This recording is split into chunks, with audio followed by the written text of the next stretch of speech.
National education society के सचिव मनकेश्वर नाथ पांडे ने बताया कि 116 वर्ष पुरानी प्रतिष्ठित संस्था नेशनल एजुकेशनल सोसाइटी द्वारा विद्यार्थियों के सर्वांगीण विकास के लिए ललित कला महोत्सव का आयोजन किया जा रहा है। यह महोत्सव 9 से 11 जनवरी 2026 तक आयोजित होगा, जिसमें 12 प्रतियोगिताएं होंगी। इन प्रतियोगिताओं में सोसाइटी द्वारा संचालित संस्थानों के साथ साथ नगर के अन्य शिक्षण संस्थानों के छात्र छात्राएं भी भाग लेंगे। सभी प्रतिभागियों को प्रमाण पत्र दिया जाएगा।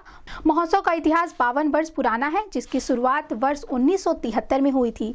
महोत्सव के अंतर्गत विभिन्न पूर्व पदाधिकारियों की स्मृति में निबंध, भाषण, विज्ञान प्रदर्शनी, चित्रकला, एकल नृत्य, एकल गायन, पाक कला और योग प्रतियोगिताएं आयोजित होंगी। तीनों दिन परिसर में फूड कोर्ट की व्यवस्था रहेगी। कार्यक्रम का शुभारंभ 9 जनवरी को सुबह 9 बजे होगा, जिसमें मुख्य अतिथि के रूप में महायोगी गोरखनाथ विश्वविद्यालय के कुल सचिव प्रदीप कुमार राव उपस्थित रहेंगे। समापन 11 जनवरी को होगा। इस संबंध में गोरखपुर न्यूज से बात करते हुए सोसाइटी के सचिव मनकेश्वर नाथ पांडे ने कहा, जो आयोजित की गई है यह नेशनल एजुकेशनल सोसाइटी गोरखपुर, जिसकी स्थापना 1909 में हुई थी और इसके द्वारा Mahatma Gandhi intermediate college, Mahatma Gandhi PG college, Ramnarayan लाल कन्या inter college, Prakash Narayan institute of computer technology और आरबीटीसी और साथ साथ राम गरीब लाल छात्रावास का संचालन किया जाता है।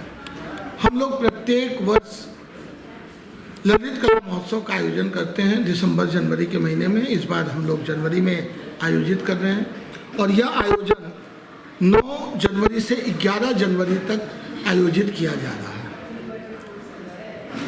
9 जनवरी को इसका उद्घाटन प्रातः 10 बजे होगा, जिसके मुख्य अतिथि माननीय डॉक्टर प्रदीप कुमार राव, कुल सचिव गुरु गोरक्षनाथ विश्वविद्यालय आरोग्य धाम गोरखपुर होंगे।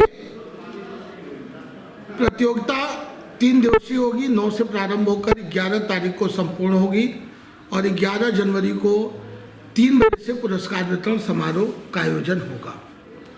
इस प्रतियोगिता में कनिष्ठ वर्ग, वरिष्ठ वर्ग और स्नातक स्नातकोत्तर वर्ग 3 वर्गों में सभी प्रतियोगिताएं हैं।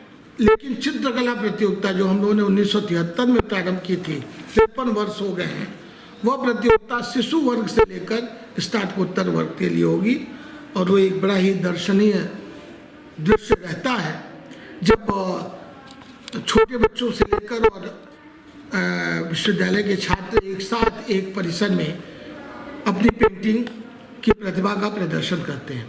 इसमें जो मुख्य प्रतियोगिताएं 12 आयोजित हो रही हैं, क्विज, विज्ञान प्रदर्शनी, एकल गायन, एकल नृत्य, योग प्रतियोगिता, निबंध प्रतियोगिता, एकांकी, चित्रकला प्रतियोगिता, पाक कला, भाषण प्रतियोगिता, वादन प्रतियोगिता, स्वरचित काव्य पाठ और इसके बाद अगला हमारा पुरस्कार वितरण का कार्यक्रम होगा।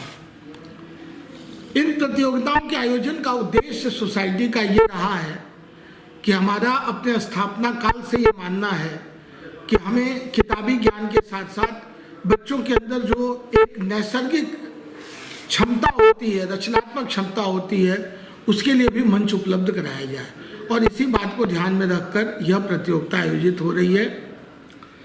पिछली प्रेस वार्ता में एक और अच्छी सूचना मैंने दी थी, मैं उसका भी उल्लेख यहाँ करना चाहूँगा कि इस सत्र से 2026-27 से महात्मा गांधी इंटरमीडिएट कॉलेज में बालिकाओं का भी प्रवेश अंग्रेजी माध्यम एवं हिंदी माध्यम में प्रारंभ किया जा रहा है, ताकि जो विशिष्टता लड़कों को प्राप्त हो रही थी वो हमारी बेटियां भी अब प्राप्त करें इस 116 साल पुराने विद्यालय से।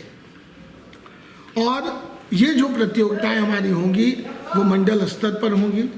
इसमें महाराजगंज, देवरिया, कुशीनगर और गोरखपुर जिलों के विद्यालयों के छात्र छात्राएं भाग लेंगे। साथ ही साथ तीनों board, ISSC board, UP board और CBSE बोर्ड, तीनों बोर्ड के विद्यालय इसमें अपनी प्रतिभागिता करते हैं।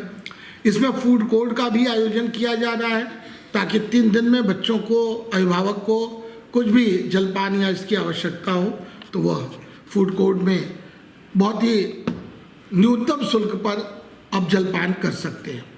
मुख्य हमारा जो आयोजन वो महात्मा गांधी इंटरमीडिएट कॉलेज के खेल मैदान में मंच बन रहा है, वहाँ पर होगा।